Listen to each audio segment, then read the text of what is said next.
Dawn breaks in a Spartan military camp. Amid the chill air, shields of bronze lean against the spears, and the famed Spartan Hoplites prepare for battle in a way that astonishes onlookers. According to Herodotus, a Persian scout peering down on the Spartan encampment at Thermopylae did not find panic or chaos, but rather a scene of discipline and calm. Spartan warriors stripping down for gymnastic exercises and carefully combing their long hair. This peculiar ritual was not a display of vanity, but rather a time-honored custom before battle. When King Xerxes of the Persians asked a Spartan exile to explain what was happening, he was told, "It is their custom, when they are about to hazard their lives, to adorn their heads with care." Thus, from the very outset, we can see that the daily life of a Spartan soldier at war was defined by ritual, discipline, and a unique warrior ethos that set him apart from the rest. Today we're going to talk about the day-to-day routines and experiences of a Spartan on campaign, all the way from the rigorous training and camp life to battle tactics, hardship, and the unbreakable camaraderie of some of history's most fierce warriors. In terms of our sources, we're going to be drawing from Xenophon, Thucydides, Herodotus, and other ancient observers, along with some archaeology and secondary sources from modern times. We'll peel back the layers, little by little, and try to reveal the practices that made the Spartan army the terror of its enemies. So come with me. We'll step into the sandals of a Spartan hoplite and discover what a typical day at war might have been like for the men who are forged in fire. First of all, let me welcome you to the channel. I hope you're enjoying these kinds of videos we've been doing lately. If you have, then consider liking and subscribing, and thank you to all of those who took the chance to visit the merch store and the Patreon. Now, with that being said, let's get started, nice and relaxed, as always. So what makes a soldier? What makes a Spartan? Are they born, or are they made? Let's talk about the training and preparation. After all, no Spartan soldier's daily life can be understood without knowing about the training that molded him. From the age of 7, every Spartan male entered the agoge, a state-sponsored education and military training regime designed to harden the body, but also the spirit. Xenophon, an Athenian admirer of Sparta, describes how the lawgiver Lycurgus deliberately made the boys' upbringing austere. Spartan youths would go barefoot, believing it would strengthen their feet for marching and fighting on the rough terrain. They wore only one thin cloak year-round, regardless of summer or winter. This toughened them up against the heat and the cold. As for their diet, that was kept just as meager, just enough to sustain them, but never fully enough to sate their hunger. This perpetual state of slight hunger trained them to endure hardships and to even function effectively on an empty stomach. On campaign, such training would pay off when rations ran low. A Spartan could march or fight longer without food than men accustomed to plenty. And to sharpen their wits, the boys were encouraged to steal to supplement their rations. The problem was, if you got caught, you'd be severely whipped. Not for the theft itself, but for the carelessness of allowing yourself to be found out. In this way, we can learn that stealth and resourcefulness, skills invaluable on campaign when foraging behind enemy lines or sneaking up on sentries, they were important to the Spartans too. And you can see how with this start, we can certainly paint a picture of how a Spartan soldier was made. Of course, it's nothing without the discipline and obedience, and that was drilled into them from childhood. A warden oversaw their education and could punish misbehavior with a whip, could and would. He would ensure obedience and modesty became inseparable companions at Sparta. By the time a Spartan completed the agoge in his early 20s, he had been forged into a professional soldier of remarkable endurance, self-control, and loyalty to his peers. The adult Spartans continued to exercise daily. Graduation would not put an end to that. They maintained the conditions of their youth. Indeed, that scene at Thermopylae with Spartans calmly exercising before the battle was a mere extension of their routine. Physical training was a lifelong habit. This relentless preparation produced soldiers who were, as other Greeks conceded, second to none. Classical saying went that one Spartan was worth several men of any other state, an acknowledgment of the Spartans' intense training and unyielding discipline. Whether on the parade ground in Lacedaemon or in a war camp far afield, a Spartan's day always featured elements of drill or physical conditioning. He was always ready for combat at a moment's notice. So what was life like in a war camp? A Spartan army on campaign was a model of organization and order. When mobilization was declared, the ephors, that is, Sparta's magistrates, would proclaim which age classes were called up for service, including not only the frontline hoplites, but also supporting personnel like artisans and servants. As Xenophon notes, this ensured the army in the field had all necessary trades at hand, from smiths to mend weapons and sandals, to carpenters to fix wagons. All common equipment was gathered and loaded onto carts and pack animals, so that nothing essential would be missing on the march. Each Spartan hoplite was accompanied by several helot attendants, who served as porters, cooks, and light troops. At the Battle of Plataea, 479 BC, for example, 5,000 Spartans were each attended by 7 helot squires, meaning an entourage of 35,000 helots handling the army's menial tasks.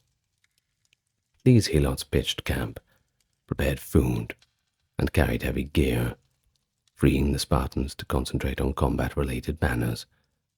A typical day in the camp thus began early, with the slave-like helots lighting fires and preparing simple meal, while the Spartan soldiers shook off sleep and prepared for morning routines.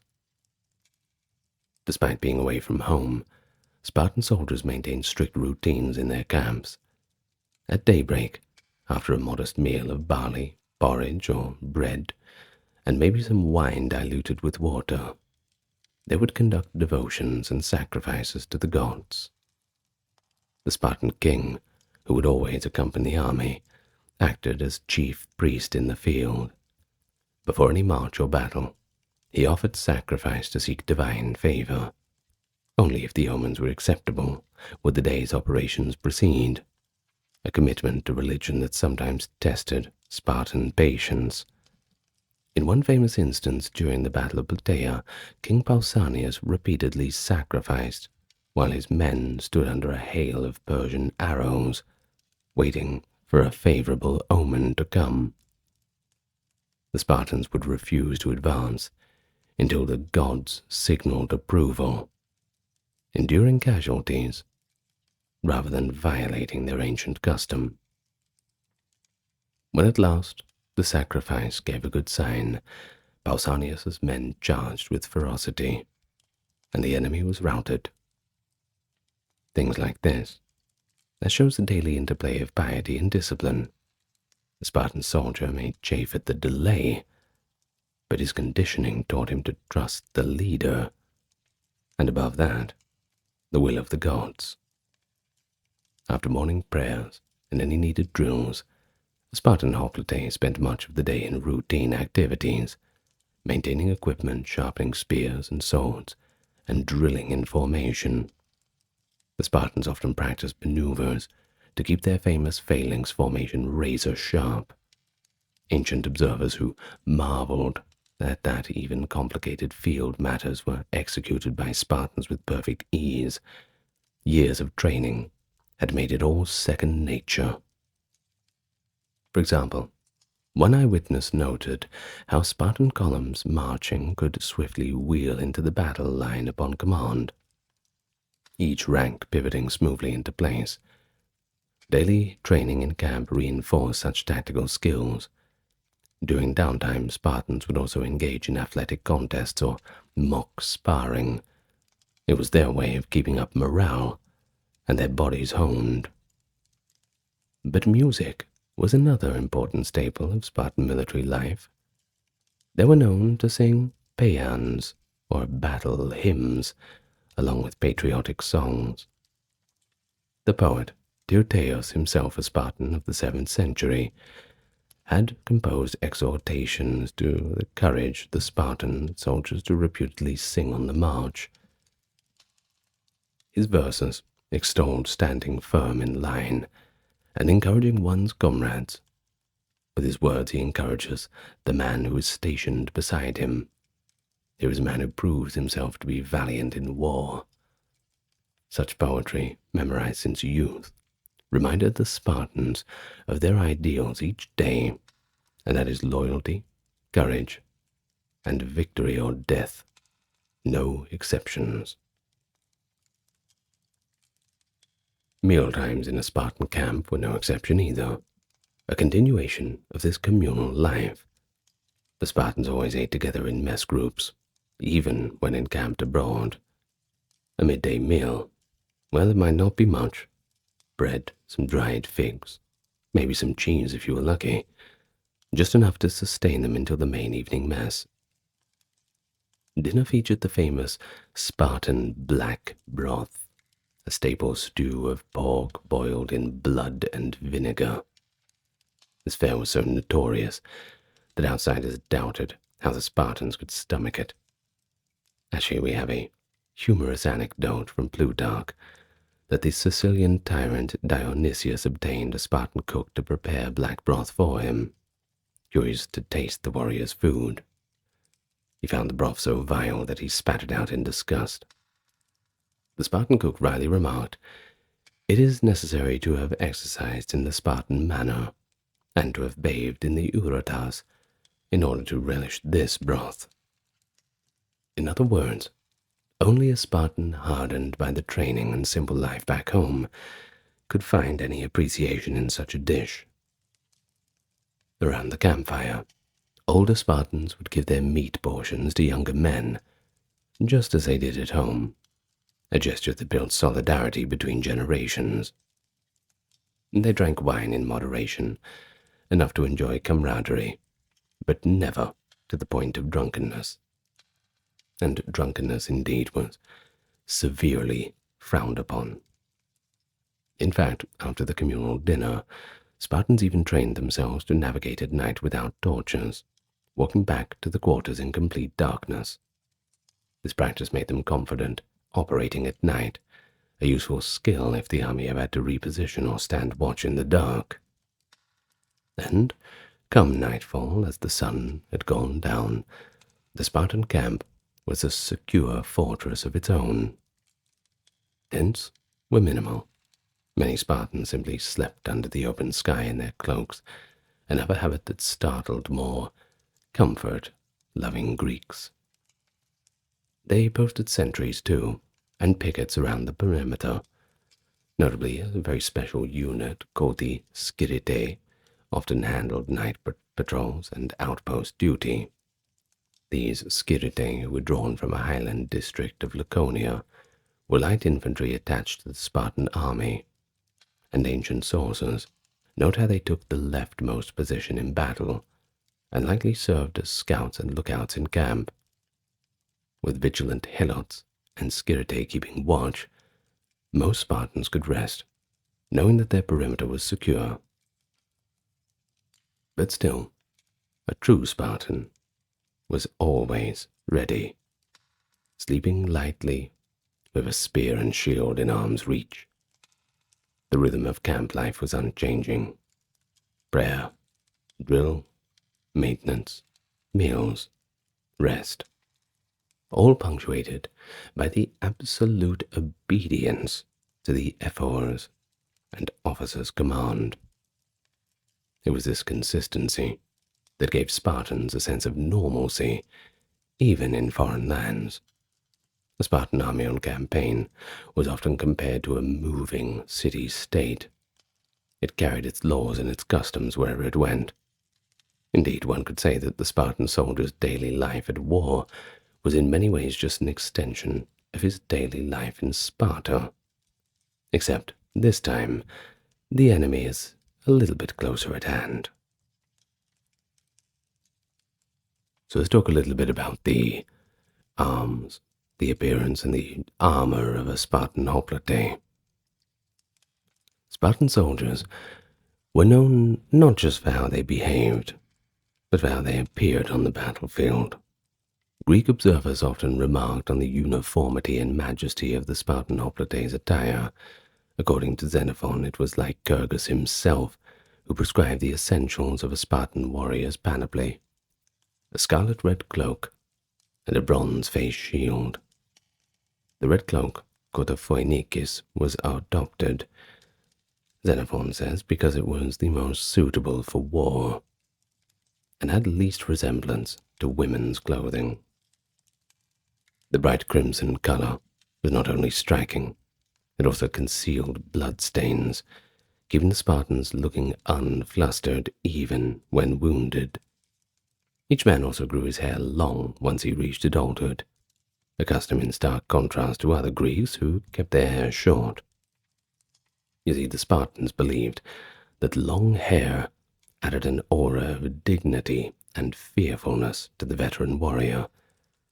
Before battle, they would meticulously comb and oil their hair, as with the example at Thermopylae, turning this personal grooming into a ritual that symbolized readiness to face death, always looking their best. Thus, in full array, a Spartan hoplite was quite an imposing sight. His heavy bronze helmet, crest adorned with a black horsehair plume, framed eyes that stared out from those narrow slits.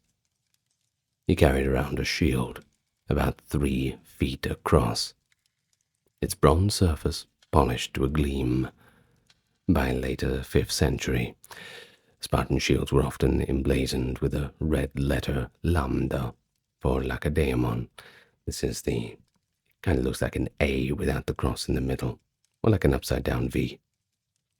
This was a practice not in the Persian Wars, but becoming common later to identify Spartan units. Over his torso, a Spartan might wear a bronze cuirass or a boiled leather corselet. Many, by Peloponnesian War, favored lighter equipment for mobility. Bronze greaves also protected his shins, and on his feet he might wear sandals, although many Spartans, toughened by the habit of it, even marched and fought barefoot. His primary weapon was an 8-foot spear for thrusting in the phalanx, backed up by a short iron sword, the notorious Spartan she-force, often noted to be shorter than the other Greeks, forcing them to fight up close with deadly efficiency. Every piece of this was maintained with pride. Spartans would polish their bronze shields and helmets to prevent them from tarnishing. It was a point of honor that their gear was in the best condition.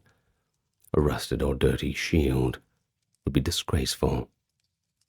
The shield, aspis, or often called the hoplon, was particularly sacred to Spartan warriors. It was large and concave, held with a bronze armband and hand grip. To lose one's shield in battle was the ultimate disgrace, since it meant that one had likely thrown it away while fleeing. Spartan mothers famously impressed this upon their sons. As one mother handed her son a shield on the day of departure to Thermopylae, she exhorted, "Either with this or on this." In other words, return with your shield or carry it home dead.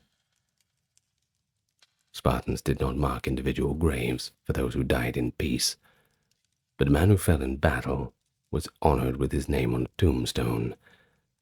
Valor in war was the only glorious death for them. Small wonder, then, don't you think, that a Spartan's arm and armor were almost an extension of his very identity. He and his comrades in the phalanx locked their shields together, presenting a bristling wall of bronze spear points to the enemy. Now that's threatening. Like a venerable porcupine, an echidna. The uniform red cloaks, the shining bronze line of shields and helmets, and the silence of those disciplined men slowly advancing step by step. Outnumbered or not, this would unnerve any foe, and it often did. When marching into battle, the Spartans added a further psychological theater. They advanced at a very slow, measured pace, to the sound of flutes, keeping their formation perfectly dressed. Thucydides observes that this use of flute players had nothing to do with religion, but was meant to make them advance evenly without breaking their order. An entire army stepping in unison to music gave the impression of an effortless, inexorable force. They also often sang a rousing battle hymn, the paean, as they closed in.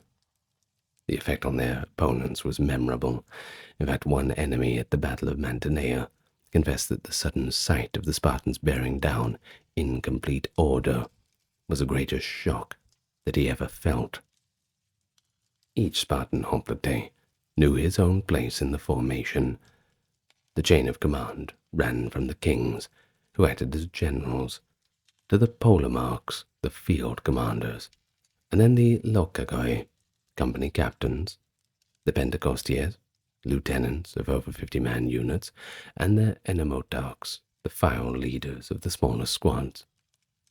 Orders relayed down this chain could swiftly reach every man, since, as Thucydides notes, almost the whole Spartan army, save for a small part, consists of officers and under-officers. In practice, this basically meant that even a private Spartan soldier was trained to respond instantly to commands and adjust formation without the slightest ounce of confusion.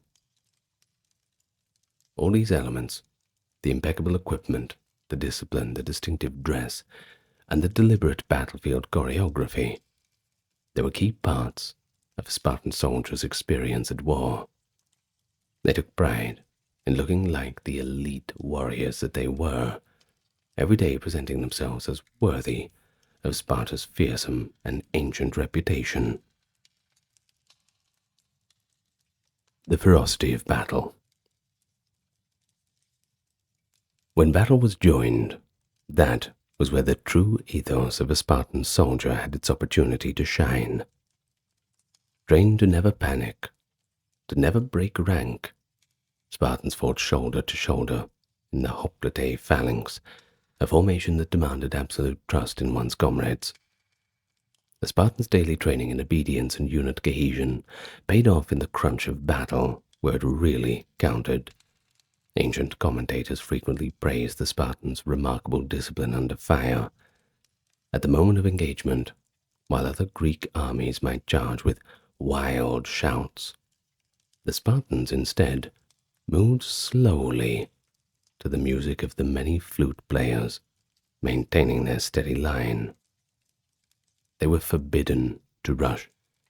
Instead, they closed the last yards to the enemy at a walk, shields up, spears leveled. Only when the lines crashed together did they unleash their full strength. Thucydides, describing the Battle of Mantinea in 418 BC, notes that initially the Spartans were caught off guard, a rare occurrence that saw part of their line ruptured. Yet, even utterly worsted in respect of skills, Thucydides went to say, the Spartans showed themselves superior in point of courage.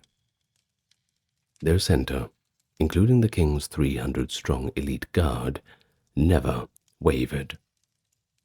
While one wing fell back in disorder, the rest of the Spartan army executed a swift counterattack that snatched victory from the jaws of defeat. 2 Spartan officers had failed to obey an order during the chaos, and they were later banished for their cowardice, a harsh reminder that there was no tolerance for any lapse in discipline. However, typically such punishments were seldom needed. The Spartan system had already weeded out the weak long before the battle had even begun.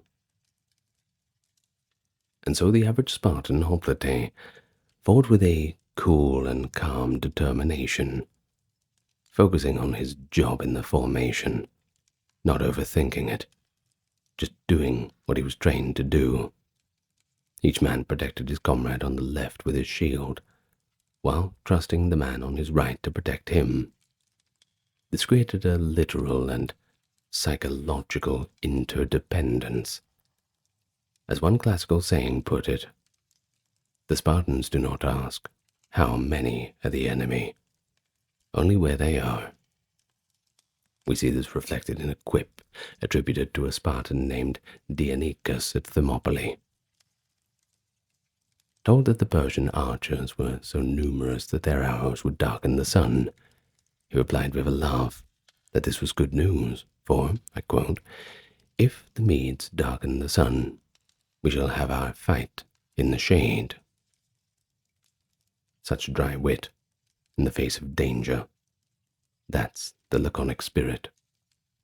It also served to steel the nerves of Spartan soldiers, turning fear into a grim humor. Of course, in combat, the Spartans were ruthless. They aimed to break the enemy line by pushing with their shields and thrusting with their spears in a well-drilled coordination. If a Spartan spear broke, he drew his short sword and fought on without hesitation. Their close quarters swordsmanship was feared. Spartan blades were only about a foot long, but in the crush of a phalanx combat, this was an advantage. They could maneuver in the tight spaces, stabbing. Spartan valor was often literally a fight to the death. In the historic last stand at Thermopylae, the Spartan king Leonidas and his 300 companions, along with Thespian allies, battled the Persians until their weapons shattered. Then they fought on with daggers, then with bare hands, and then with their teeth, until completely overwhelmed. Herodotus writes, they defended themselves to the last, a standard of courage that all future Spartans strove to live up to. Surrender? That was unthinkable. Indeed, no Spartan ever surrendered in battle until the notorious episode of Sphacteria in 425 BC during the Peloponnesian War.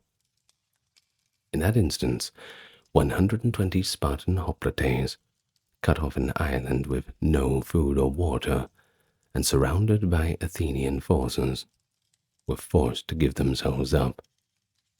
Thucydides reports that when these emaciated survivors were paraded in Athens, the Greek world was stunned. It had seemed completely unbelievable that Spartans would ever surrender, no matter what the condition. The shock was so great that Sparta itself sued for peace immediately after, and desperate to recover those men, though ultimately the negotiations failed. The Sphacteria incident was an outlier born of extreme starvation, You see, under normal circumstances, the Spartan Hoplite preferred death to dishonor. The mentality was drilled into daily camp life, too. Spartans constantly reinforced to each other that honor and loyalty were paramount. The worst insult was to be called Delos, a trembler, a coward.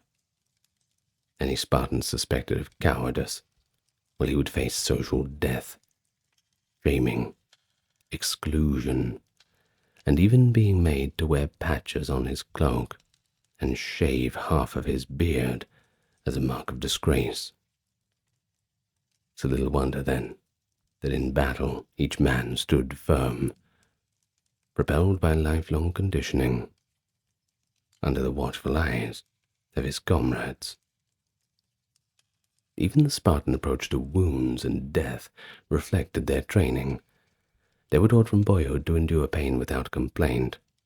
The famous, if perhaps apocryphal, tale is told of a Spartan boy who allowed a fox he'd hidden under his tunic to gnaw his belly rather than cry out. In battle, a Spartan gravely wounded would call out to his comrades to continue advancing over him rather than to stop and help. After an engagement, Spartans would tend to their injured and collect their dead with reverence. One moving example of Spartan fellowship comes from Plataea. There, a Spartan named Aristodemus, who had been dubbed a coward for missing Thermopylae, redeemed himself by fighting with so much bravery, falling in the thick of combat.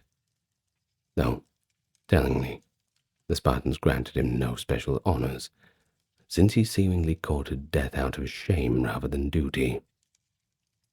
Those who fell in line of battle received only accolades Sparta gave, their names etched for posterity, and their memory was held up as an ideal. The daily life of a Spartan soldier at war, therefore, was imbued with this awareness that any day, any moment, any second could be his last, and that was completely acceptable, provided he fell obedient to Sparta's laws. An epitaph at Thermopylae famously reads, "Go, stranger, and tell the Lacedaemonians that here, obeying their commands, we fell." This was the ultimate fulfillment of a Spartan soldier's life, to die for Sparta. Every meal shared, every joke exchanged by the campfire, every step marched in unison, was geared towards forging men who, when the time came, would stand and die together rather than let down their city or each other. Hardships and camaraderie. While Spartan warriors were superbly trained, there's no doubting that, they weren't immune to the hardships of campaign life. Long marches under a hot Mediterranean sun, cold nights on the colder ground, and the ever-present danger of enemy action tested even those tough soldiers. But the same regime that made them formidable in battle also helped them cope with these difficulties. Their sparse diet meant that they could function on minimal food. In emergencies, Spartans could and did endure on a few handfuls of barley or dried figs a day. Thucydides notes that during forced marches or sudden offensives, Spartan commanders would even forego the customary sacrificial meal simply to save time. The troops pressed on with empty stomachs if necessary. Their bodies are used to the hunger. And then there was fatigue, another constant companion. But Spartans were taught to push beyond that, well beyond the normal limits of a soldier. They had a saying, "Sweat saves blood." The harder they drilled and labored in training and marches, the fewer lives were lost in battle. On the march they maintained formation and a brisk pace that often outstripped other Greek contingents. It was said that a Spartan army could appear where least expected. For example, after the Battle of Marathon, the Spartans famously marched 150 kilometers from Sparta to Attica in just 3 days, arriving too late for the fight, but just in time to congratulate the victors.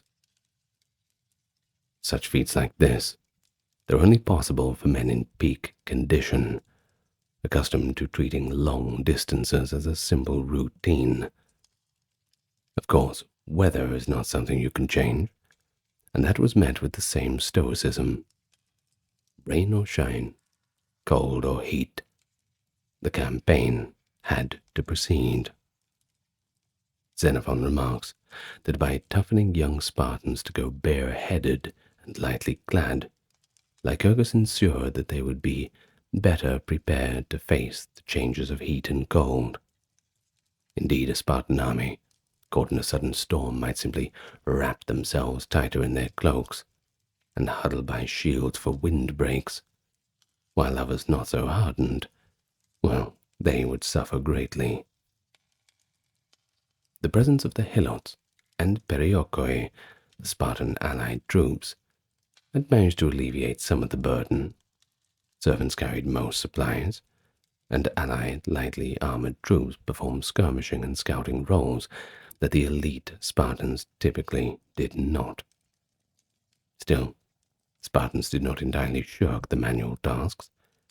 There is evidence that Spartan kings like Agesilaus would insist on sharing hardships with their men. Plutarch recounts that Agesilaus refused a tent or bed more luxurious than that of his soldiers, and he personally joined in digging trenches and building ramparts to set an example. Such leadership reinforced the bond between officers and men. The camaraderie in a Spartan camp was a crucial pillar of morale. These soldiers had grown up together, literally brothers in arms. Since boyhood, it had been that way, and it will be forever. They addressed each other as peers, equals, and were bound by this intense loyalty. Even the kings dined with the troops, albeit with double portions, as a mark of honor. The nightly mess was a forum where Spartans could manage to find a little bit of relaxation. They would swap war stories, recite witty sayings, or sing. The Spartans were famed for their laconic humor, and many of their pithy one-liners from campfire conversations were recorded by later writers. One Spartan was asked on campaign where the enemy was, and he dryly responded, "Enemy? What enemy? Our only enemy is hunger, and we've brought it with us," and jest about their own appetite and resolve. Another time, when told the enemy was near, a Spartan had quipped, "Good, then we can finally fight and eat our own dinner in their camp tonight." Such dark humor didn't only showcase their bravery, but it managed to ease that psychological strain of warfare. Knowing that one's comrades were equally unflinching gave the man next to them strength. But Spartans also policed others' behavior in the camp to maintain high standards. Older soldiers mentored the younger ones, correcting any lapse in posture or duty. If a young hoplite seemed nervous before a battle, a veteran might clasp his shoulder and recall an old victory to embolden him. The ties of their Syssitia mess groups were particularly strong. These were units of about 15 men who ate together every day in Sparta and fought side by side in war. The messmates were effectively an extended family. They would often perform little acts of care, like massaging each other's sore muscles after a long march or sharing a cloak if one had lost his gear. In hardship, this solidarity was life-saving, surely. During these winter campaigns in Arcadia, known for being very bitter, for instance, when snow blanketed the Spartan camp, soldiers huddled in pairs for warmth, rotating turns on guard duty more frequently than usual to prevent frostbite. The Spartan story tells of one man who went out into a blizzard to gather firewood so his shivering comrades could sleep. In the morning his frozen body was found by a pile of wood. He had fulfilled his task at the cost of his life. Of course, such tales may be embellished, but whether true or not, they were told to illustrate the idea of self-sacrifice for one's fellows that every Spartan aspired to. Religious faith also bolstered the Spartan camaraderie. They believed the gods favored the righteous and the brave, and cursed the cowards. Before battle, they would often remind each other of the heroic deeds of Heracles, from whom their kings claimed descent, or the Dioscuri, Castor and Pollux, divine twins revered in Sparta. Sacrifices and omens were interpreted communally, so a favorable sign, let's say for example, an eagle seen flying over the camp, would send a ripple of excited confidence through the men and boost morale. Conversely, in some rare low moments, Spartans could show a little vulnerability. For example, after severe losses such as the defeat at Leuctra in 371 BC, contemporaries note that Spartan soldiers openly wept, not for fear, but for sorrow at comrades fallen and a shattered pride. Even then, they consoled each other that Sparta endured and must be served again. The resilience of the Spartan spirit in adversity was perhaps their most defining feature. The Spartan proverb insisted, "Do not lament in misfortune. Action is the cure." Write that in the wall and put it above your desk. How about that one? Thus, even on the grimmest days of campaign, the survivors would tighten their sandal straps, share a bleak little joke, and just carry on. After all, the next battle's just around the corner. In the end, the daily life of Spartan soldier at war was a study in contrasts, unrelenting toughness paired with brotherhood, strict routines, and moments of inspiring heroism, and austere living paired with the deep enjoyment of the simple bonds of fellow warriors. It was a combination that made the Spartan army not only effective in combat, but legendary in the annals of history. And so, living and fighting as a Spartan. On campaign, it was one of unyielding routine and remarkable purpose. Each day's dawn found him prepared, mentally steeled by lifelong training, physically fit from the constant exercise, and spiritually bolstered by rituals and camaraderie. Whether he was oiling his long hair or donning his scarlet cloak, marching in step to the flute's tune, or standing shield to shield in that heat of chaotic battle, the Spartan Hoplite embodied a culture that valued discipline, courage, and duty above all else. The anecdotes preserved by Herodotus, Thucydides, Xenophon, Plutarch, and many others allow us to feel a texture of Spartan military life.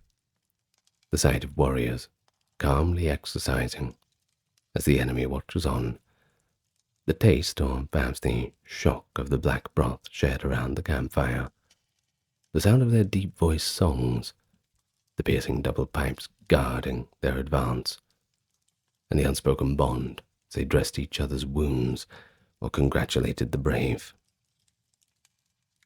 There were hardships, sure, hunger, exhaustion, cold, and always death lurking around the corner. But these were met with a laconic shrug of men who had been taught to love toil more over their own life, as one Spartan maxim put it. By prioritizing primary accounts over later legends, I think we get a clearer picture of Spartan warriors of real people. Austere and pious yet, but still humorous, loyal, and overall intensely human in their concerns.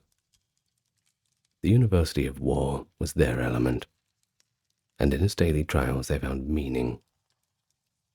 So let's step back from that campfire and the phalanxes of ancient Sparta, and we carry with us a newfound understanding of how the Spartans truly lived when at war, an experience as enlightening as it is awe-inspiring. Well, thank you very much, everyone, for listening. I hope you learned a lot about the Spartans today. And I'm going to thank my patrons and supporters, both on Patreon and YouTube. Dark, Kimberly, Christine, Sally, Ember, Susan, Cameron, Legitmus, Carrie, Charlene, Lynn Therese, Katiana, Nicholas, Ulfred Near, Alexander, Charles, Christine, Dr. Neuro Nerd, Erin, Jaden, Jim, Jeffrey, Jessica, Madeline, Melissa, Orthodox Review, Scott, Stark Factory, Cheryl, Wendy, Josie, Sarah, Video Man, Ryan, Thor, Cameron, Stefan, Kevin, HMSHH, Crystal, and Dowry. Thank you all so much. And I will see you whenever you feel like coming back. But until then, maintain your discipline, keep in the line, and do everything you can. Good night, everyone. Lots of love to you all.